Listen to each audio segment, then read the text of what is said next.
But on the income inequality thing, we could talk about statistics. That's true.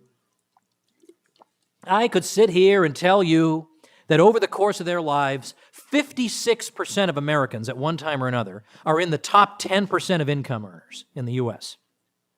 Now, I dare say that is more mobility than we had in, European history, let's say 300 years ago, 500 years ago, ever, probably, right? Very, very unlikely that a serf really rose that high, or almost anybody, right? So that's just one fact. How about when you look at these studies that actually trace actual people? Usually you have studies that look at the bottom 20% here and the bottom 20% here, but they're different people. They're not different people.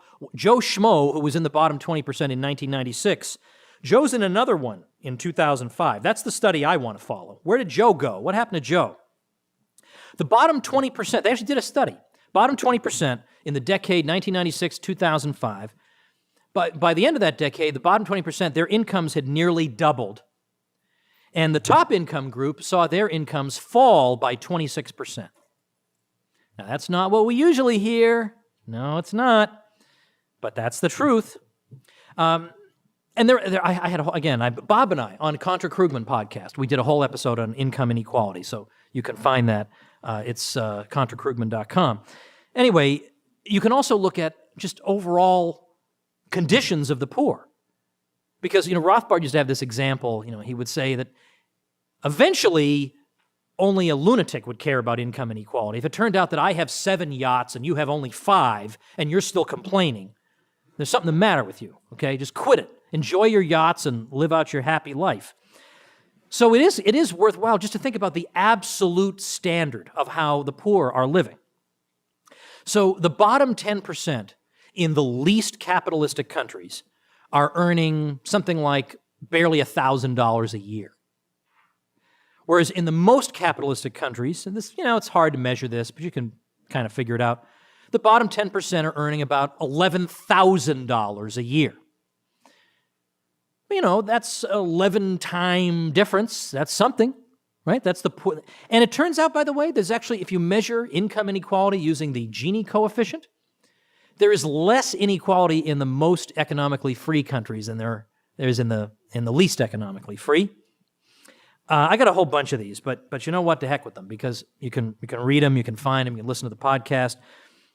To me, what matters really is the overall improvement in the standard of living. It's been so extraordinary that the fact that you could sit up and say, well, that guy's getting richer just a little bit too fast for my taste, is just... It's just a lack of gratitude on a scale I can hardly imagine. So I'm going to give you this example.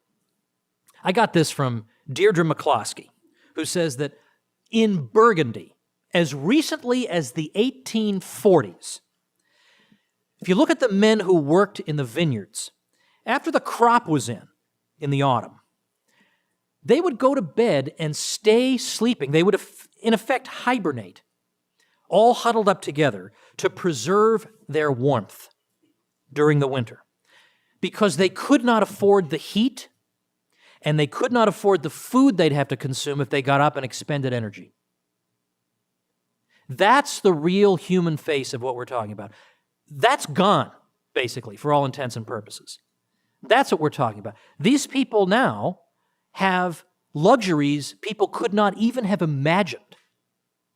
Could not even have imagined. In fact, sometimes when you watch The Twilight Zone and you look at what they consider to be futuristic, it's so clunky and stupid, you're laughing at them. They couldn't even have imagined what we have now. And there are people who scoff at that, and they say, oh, material things, ha, ha, ha. Tell that to those people. I think, or, money can't buy you happiness. I bet it could have bought those people a little bit of happiness, yeah. Yeah. If you're telling me it doesn't buy happiness, then you go to Burgundy and sleep through the winter, you jerk. I'm sorry. I'm in the middle of moving, and I am in a foul mood, people. Around 1800, the world income in modern terms was about $3 a day. And I mean that's like $3 in your wallet right now. And you have to imagine how you would divide that up among all your needs. And then think, how could you live a life of spiritual and intellectual fulfillment under those conditions, if you were lucky to survive at all? Are you going to be able to go join a local book club? Are you going to become an expert chess player? How is that possible? That's a miserable existence. Don't tell me material things don't matter. That is a miserable existence. Now, that number is $33 a day, even when you include the most backward countries. And by backward countries, of course, I mean backward governments. $33 a day, an 11-fold increase. Wouldn't you think an 11-fold increase, the likes of which we've never seen, and by the way, in the major industrialized countries, it's more like $100 a day, and now you think to yourself, yeah, I could, if the chips were down, I could survive on $33 a day. I could. I could survive on $100 a day. Plenty of people do.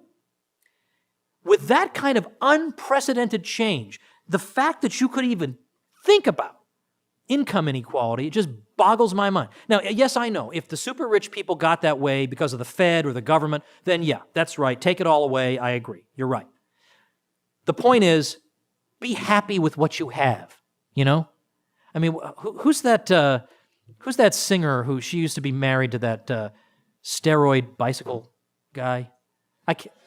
Sheryl Crow. Doesn't she have a song where she says you gotta want what you have, or some kind of thing like that? Something like that. I don't know. I don't listen to your youngster music. Actually, that's already oldster music now, isn't it? Yeah. That's when you know it's time to wrap up. Well, the Marxists say that the market pits classes against each other. But obviously, the state pits classes against each other. In the market, we have all these voluntary interactions, and in the state, we have coercion and hangmen and everything else that Mises described. The International Division of Labor is the greatest assembly of human cooperation ever seen in history. Now, what are we up against? We who believe that society seems to just work. It can just work. All the major ingredients just work. Well, let's see. We're only up against the whole world, by my reckoning. We're up against the politicians who exist in order to contradict us on this point. We're up against the media. We're up against the media and the movies, which can find all kinds of private sector villains, but never a government villain, unless he's a sort of free market guy. But then even then, they never quite get the free market guy right. Like on that show Family Ties in the 80s, Alex Keaton was supposed to be the conservative, and he's got a portrait of Nixon by his bed. They don't even get what a young Republican would. At least I knew young Republicans. None of them had a Nixon. I mean, they were not good for other reasons, but at least they were better than that. You're up against the schools that exist to say, hey, where would you be without all the political, without the political class? So we are very much the underdog. But you know what? People love the underdog, and the underdog surprises you once in a while. And among underdogs, the Institute has been an underdog. The Institute does not have billionaire donors. It's not located in Washington, D.C., thank heavens. It does not get, invitations from government officials, nor does it extend any. And yet, it goes to show that if you quietly and diligently do your work and stay faithful, things happen. Now, my advice to you this week is to work and pay attention. You'll be tempted to check your email, check your Twitter feed, and I'm begging you not to do that. Get your questions answered in person by this faculty. This is a lot of fun this week, no question about it. But we're also doing something very serious here. We're training the next generation of dissident intellectuals, people who will communicate and build upon these great ideas. So let your efforts be worthy of the great tradition of scholarship represented here. Whenever I hear the expression the children are our future, for some reason that sends a chill up my spine. I'm not exactly sure why. But if those of you in this room are our future, well, then we can look forward to it with confidence. Thank you.